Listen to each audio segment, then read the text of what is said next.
طيب ازيكم يا شباب. دي المحاضرة التالتة، اللي هو GIT موتيليتي. عايزين نخلصها بقى بسرعة عشان المحاضرات اللي فاتت اخدوا شوية وقت. طيب small intestine موتيليتي، أول حاجة ال small intestine function is digestion and absorption. ولازم تبقى عارف إن ال small intestine هي أكتر حاجة بيحصل فيها digestion و absorption أو absorption عموما يعني of nutrients. ماشي.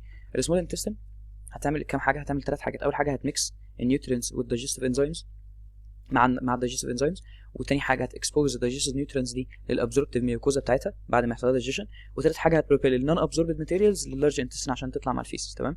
طيب كنترول اوف انتستينال موتيليتي، احنا اصلا عارفين ان اي كنترول كنا قلناه اهو. اي كنترول هيبقى نيرفس اول حاجه لوكال ولونج وهرمونال. ماشي. طيب اول حاجه هو لوكال كنترول باي مين؟ باي ماينتريك بلكسس زي ما قلنا. ماينتريك اهو ده اللوكال، ما رحناش للسي ان اس في حاجه. ماشي. وبعدين كده باراسمباتيك والسمباتيك دي عن طريق ايه؟ السي ان اس او زي ما كان موجود باراسمباتيك وسمباتيك. اما ده ماينتريك اهو كده، بس احنا بنتكلم في موتيليتي فبنتكلم في ماينتريك بس مش سب ميكوزا. تمام. طيب يبقى الباراسمباتيك هيعمل ايه؟ ستيميوليشن طبعا، والسمباتيك هيعمل ايه؟ انهبيشن. او ستيميوليشن بتاع السمباتيك هيديكريز الموتيليتي. تمام. طيب سيجمنتيشن كونتراكشن، وعندي بريستالسيس او بريستالتيك كونتراكشن. دول الاثنين اهو، ده البريستالسيس ودي السيجمنتيشن. بالراحه واحده واحده. البريستالسيس احنا عارفينها من المحاضره اللي فاتت، ان انت بتعمل كونتراكشن ورا البورس وبتعمل ريلاكسيشن قدامها عشان هي تعرف تعدي، عشان تضغط. كل ما تضغط هنا هي تعرف تعدي الناحيه الثانيه. تمام.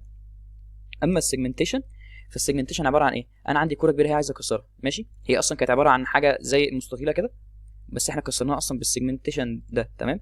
فهو عامل ايه؟ هو عامل سيجمنتيشن. بعد كده انا كنت عملت في المنطقه دي صح؟ حلو. اقوم السيجمنتيشن اللي بعدها تبدا في المناطق اللي ما بينها هنا اهو، زي ما اشوف على نفس الخط اهو. فكسرت الكره اللي كانت هنا لحتت صغيره، بعدين واعكس بعدها ارجع تاني للناحيه دي فكسر، وافضل اكسر اكسر اكسر، يعني افعص في حته وبعدين افعص في اللي وراها وبعدين افعص في اللي قدامها، وهكذا وهكذا وهكذا، وكلهم بيحصلوا مع بعض. ماشي. يعني دول كلهم بيحصلوا مع بعض ودول كلهم بيحصلوا مع بعض وهكذا. تمام. ليه؟ عشان اكسر الاكل وميكسه مع بعضه عشان يطلع لي ايه؟ البتاع ده في الاخر. حلو. طيب اطلع اهو سيجمنتيشن. الميكانيكال ستيميوليتور بتاعها ايه؟ الاستريتشنج اوف انتستينال ميكوزا. يبقى هي عباره عن ايه؟ عباره عن لوكال ريفلكس. الريجوليشن بتاعه بيزيد عن طريق الباراسمباتيك وبيقل عن طريق السمباتيك، بس هو لوكال ريفلكس عن طريق الماينتريك بلكسس. عن طريق ايه؟ عن طريق الستريتشنج، عن طريق الميكانو ريسبتور. كوز السيجمنتيشن اوف سمول انتستين لاستنج افراكشن اوف مينيت. يعني احنا بنعمل ايه دي اللي هم الايه، كل الكونتراكشنز دي اللي هسميها ايه. ماشي. دي بتحصل وتفضل موجوده، تفضل كونتراكتد. مثلا يعدي 15 ثانيه تعمل ريلاكسيشن وبي تحصل. ماشي. وبعدين تقعد 15 ثانيه وبعدين يحصل ريلاكسيشن وبي تحصل سي تحصل وهكذا. ماشي. يبقى هي بتقعد fraction of minute، يعني جزء من الدقيقه.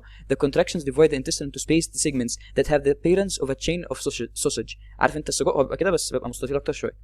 بيقول لك بقى as one set of segmentation contraction relaxes، اول ما الايه الكونتراكشنز دي كلها تريلاكس يحصل كونتراكشن اللي هو ايه؟ اللي هو بي في الحتت اللي ما بينهم. فهو يقول لك هنا ايه؟ begins at new points between the previous contractions. اهو كونتراكشن ايه وكونتراكشن ايه، بعد كده الكونتراكشن اللي بعدها شوف ما بينهم، ما بين الخط ده والخط ده. ماشي. عشان يكسر. ماشي.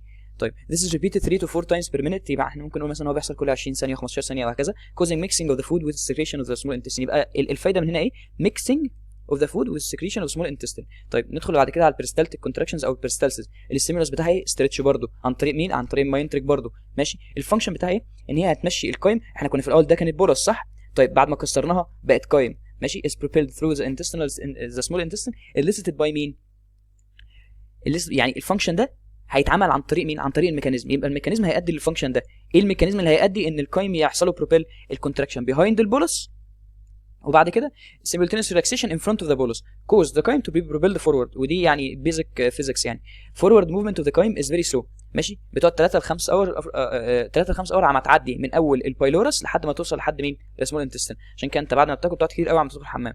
ماشي. بس هي لسه هنا في السمول انتستين، يعني اخر السمول انتستين. ماشي. بعد كده هتدخل على اللارج انتستين. طيب كنترول اوف بريستالسيس باي نيرفس اند هرمونال سيجنالز. احنا قلنا ان البريستالسيس ذات نفسها بتحصل عن طريق الاستريتش، والاستريتش ده بيحصل عن طريق ميكانو ريسبتور، والميكانو ريسبتور والاستريتش قلنا ده عباره عن ايه؟ عن لوكال ريفلكس بيحصل عن طريق ماينتريك في الايه؟ في الكونتراكشن العضلات. لكن هنا احنا هنعمل كنترول يعني ريجوليشن. يبقى ريجوليشن عن طريق السي ان اس، عن طريق النيرفس او هرمونال سيجنالز، يا اما نيرفس عن طريق سمباثيك وباراسمباثيك، يا اما هرمونال. ماشي. طيب the peristaltic reflex is coordinated locally by the enteric nervous system. يبقى اهو الاستريتش ده لوكال، بس ايه الفاكتورز اللي هتنكريز او الفاكتورز هتديكريز؟ ده الريجوليشن وده الكنترول. طيب الفاكتورز اللي هتنكريز اول حاجه عندي اسمها جاسترو انتريك ريفلكس. بالراحه، جاسترو اول حاجه وبعد كده انتريك. جاسترو يعني ايه؟ يعني ستومك. انتريك يعني ايه؟ يعني انتستين.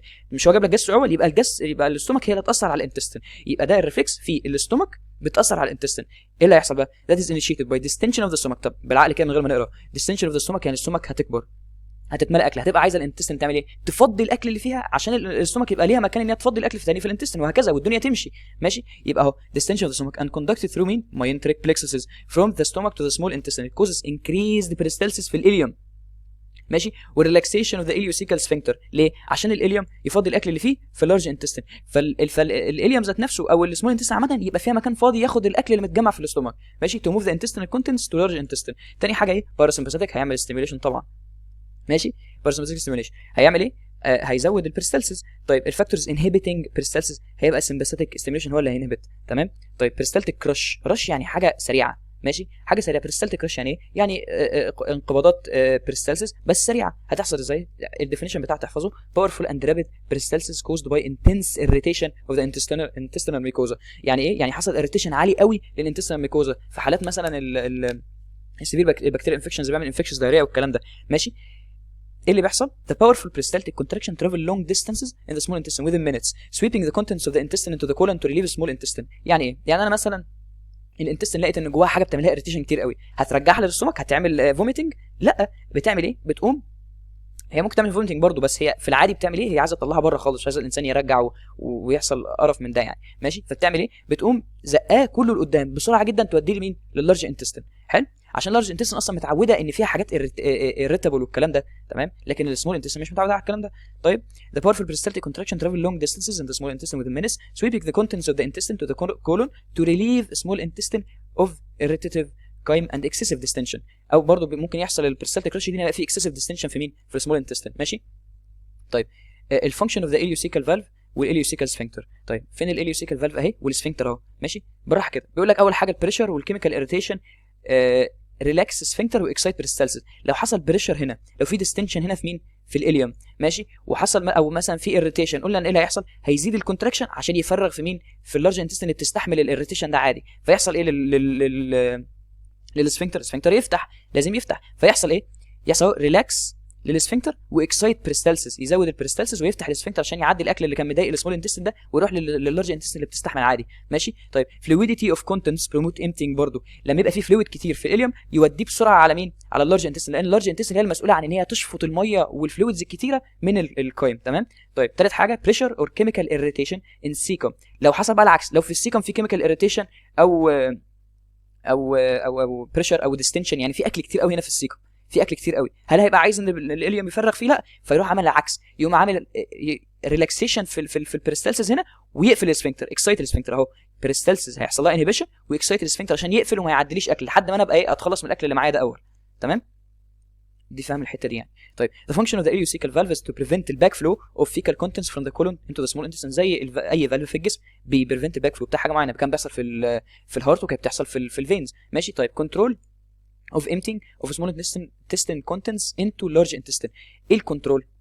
فبيقول لك هنا الاليوسيكال سفنكتر، الاليوسيكال سفنكتر اللي هو فين؟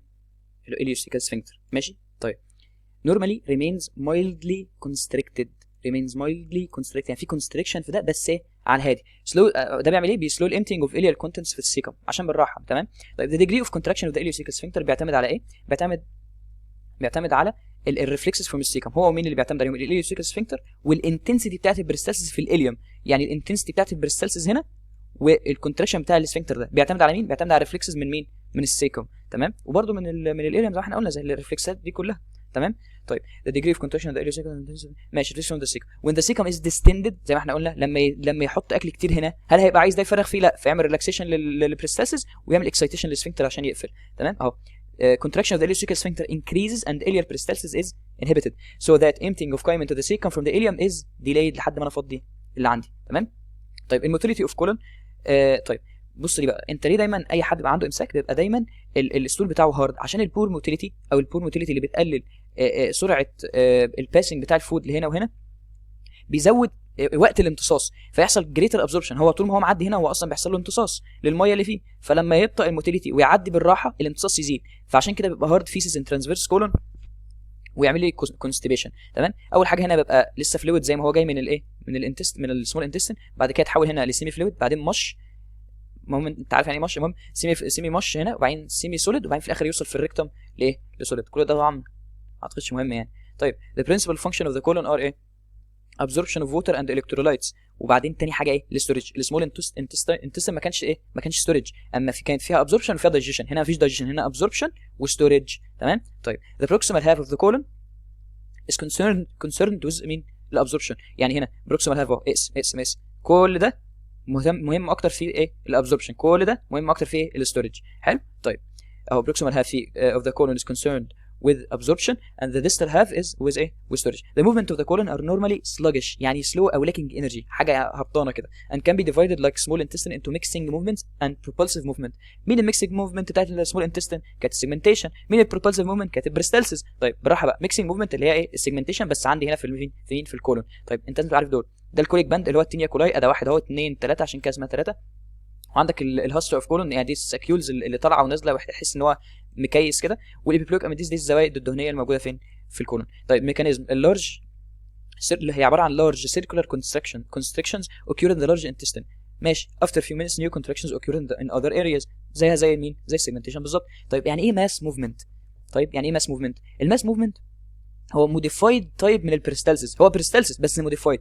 بيحصل امتى؟ 1 to 3 times a day in many people about ايه during the first hour after breakfast. يعني انت اول ما بتفطر في خلال الساعه اللي بعدها بيحصل الماس موفمنت دي. طب هي ايه الماس موفمنت دي والميكانيزم بتاعها ايه؟ طيب الميكانيزم هو 20 or more centimeters of the colon. المفروض انت عارف ان البريستالسيس العاديه ماشي انك بتعمل كونتراكشن هنا فالاكل بيتحرك، مثلا البولس تتحرك كده وانت تعمل كونتراكشن هنا.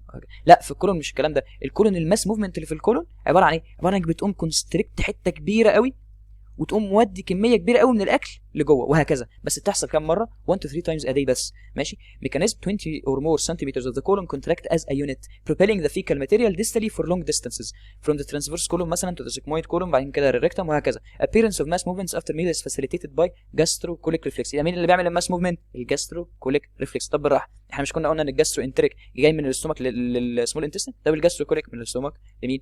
للكولون. طيب the presence of food in the stomach حلو increases the motility of the colon. طبيعي عشان يفضي فالسمول انتستين يفضي فيه فبعد كده الاستومك يفضي فيها برضه وهكذا عشان الدنيا تمشي. طيب and increases the frequency of mass movements. يبقى مين اللي بيعمل mass movement؟ الجاستروكوليك ريفلكس. this occurs mostly via مين؟ parasympathetic reflex initiated when the stomach is stretched by food. تمام. عشان كده بنسميه لونج ريفلكس. ليه؟ لانه عن طريق الباراسمباثيك. هو مش ماينتريك بس، هو عن طريق مين؟ باراسمباثيك. وباراسمباثيك قلنا ان هو عن طريق سي ان اس، يبقى ده لونج. عشان كده في المحاضره الاولانيه كان قال لك لونج. طيب defecation reflexes ودي غالبا اخر حاجه يعني والديسوردر بس. طيب defecation is initiated by defecation reflexes والrectum is distended with fecal matter. afferent signals go through the myenteric plexuses. تمام. طيب ليه بتجو للماينتريك plexuses؟ لان ده rectum is ايه distended. يبقى احنا لسه في لوكال صح. لوكال يعمل ايه؟ عن طريق الميكانو ريسبتور يعمل excitation للماينتريك plexuses. هيعمل ايه؟ initiate peristaltic waves in the descending colon والsigmoid والrectum. ماشي. descending colon sigmoid والrectum. ماشي. ماشي. يبقى اول حاجه هو هيعمل بالترتيب بالظبط مين؟ دي واحده. هيبدا كونتراكشن هنا وبعدين كونتراكشن هنا وبعدين كونتراكشن هنا فيزق الفيسز لتحت. زقه الفيسز لتحت دي بتحسسك ان انت عايز تدخل الحمام. عشان كده فورسنج فيسز تور ذا انال اوبننج هيعمل ايه؟ البريستالتيك ويف دي هتريتش الانال اوبننج وتفتح الانترنال انال سفنكتر الموجود هنا. تمام. لما تفتح الانترنال انال سفنكتر ما عادش غير الاكسترنال انال سفنكتر بس المفروض يتفتح. if the external anal sphincter is also voluntarily relaxed. طب انت هتعرف منين؟ انت ليه يعني انت هتعرف منين ان هو نزل هنا؟ ما دي فكره الزق. ليه؟ دي فكره الفورسنج فيسز تورد ايه؟ انال اوبننج. ان ده بيحفز الباراسمباثيك سيستم عن طريق مين؟ بلفيك ولا فيجاس؟ بلفيك. عشان البلفيك هو اللي تحت هنا زي ما احنا قلنا من اللور لارج انتستين. طيب المهم عن طريقه هيطلع يقول للسي ان اس ان في فرص ان في فيسز بتفرص المكان ده فيقول لك ان انت عايز تدخل الحمام. عشان كده ساعتها انت بتروح يا اما تفتح الاكسترنال انال سفنكتر وتدخل الحمام وفولنتري ريلاكسد ات ذا سيم تايم وديفيكيشن اوكيور، يا اما انت ما تعملش كده ويرجع الموضوع تاني زي ما كان. طيب الباراسمباثيك ريفلكس اهو strengthens the local defecation reflex. زي ما احنا عارفين ما هو الباراسمباثيك ستيميوليشن في اي حاجه في الموتيليتي بتاعت الجي اي تي يبقى هي strength الديفيكيشن ريفلكس. in newborn babies the defecation reflexes قصدي معلش causes automatic emptying. ليه؟ لان هم ما عندهمش conscious control على مين؟ على الاكسترنال انال سفنكتر. فبالتالي اول ما يتفتح الانترنال انال سفنكتر يتفتح مع الاكسترنال وينزل على طول الفيسز بره الجسم. تمام. بالراحه اهو. الماس موفمنتس مين اللي كان بيعمل الماس موفمنتس؟ لو حد عارف يبقى يقول بقى. ريكتم از ديستندد من الماس موفمنت وبعد كده الماس موفمنت دي هتزق الفيسز لتحت في الريكتم زي ما احنا قلنا هنا. ماشي. فالريكتم يحصل له ديستنشن هي اكتيفيت ستريتش ريسبتور. اكتيفيت ستريتش ريسبتورز دي هتودي سيجنالز لمين؟ للساكرال سباينال كورد عن طريق مين؟ عن طريق البلفيك. ماشي. السيجنالز دي هتجيف يو ديزاير تو ديفيكيت وبعد كده ثرو بلفيك نيرف يرجع ريلاكسيشن اوف انترنال اند انال سفنكتر. هيرجع بقى البلفيك يديك الافرنت نيرف يقول لك ان انت المفروض يفتح الانال سفنكتر لوحده، وبعد كده ان كونديشنز يا اما انت عايز فولنتري تعمل ريلاكسيشن للاكسترنال سفنكتر وتدخل حمام، يا اما انت مش عايز فيسبسايد وريكتم از فيلد اجين. تمام. طيب اخر حاجه ديس اوردر اوف لارج انتستينال موتيليتي. ايموشنال فاكتورز دي اهم حاجه. دايما لما تحس مثلا ان انت خفت او ان حاجه حصلت تحس ان انت دايما عايز تدخل الحمام او بطنك قلبت او تسمع سيره الامتحان او الكلام ده كله، strongly influence اللارج انتستينال موتيليتي فيها ده ايه؟ اكسترينسيك اي ان اس. ايه هو الاكسترينسيك اي ان اس؟ لا دي مش السؤال، انا هقول لكم. اكسترينسيك يعني خارجي، واي ان اس يعني اوتونوميك نيرفس سيستم. فبالتالي اكسترينسيك احنا كنا بنقول الانترنسيك نيرفس سيستم اللي هو زي مين؟ زي الاي سي نود بتاعت الهارت، او زي الماينتريك، او زي الانتريك نيرفس سيستم كله عامه. كل الكلام ده عباره عن انترنسيك عشان هو من نفسه بيطلع نيرفز من نفسه لان هو جواه ايه؟ نيرف سيلز. اما الاكسترنسيك ده اللي هو المتحكم في الباراسمباثيك والسمباثيك، وده موجود فين؟ في السي ان اس. يبقى الاكسترنسيك اوتونوميك نيرفس سيستم هو المسؤول عن اللارج انتستينال موتيليتي في حالات الايموشنال فاكتورز. ماشي. طيب اول حاجه irritable bowel syndrome اللي هو القولون العصبي may occur during periods of stress and may result in constipation او diarrhea نتيجه ايه؟ الاريتيشن يعني. irritation in the colon can also initiate intense mouth movement زي ما بيحصل برضو في الانتستينال رش اللي قلنا عليها فوق. طيب a person who has ulcerative colitis ده irritation inflammation و ulceration frequently has mass movements that persist almost all the time. للاسف بيبقى عندهم دايما الماس موفمنت دي موجوده دايما، لان اصلا الالسراتيف كولايتس دايما عنده انفلاميشن والسريشن، فكل ده irritation مش بيروح، فدايما ماس موفمنت، دايما ماس موفمنت طول اليوم. المفروض ان هي بتحصل بس كام مره؟ 3 مرات بس. يبقى كده خلاص المحاضره، وان شاء الله تبقى حلوه يعني. احنا حاسس ان انا لخبطت شويه. مش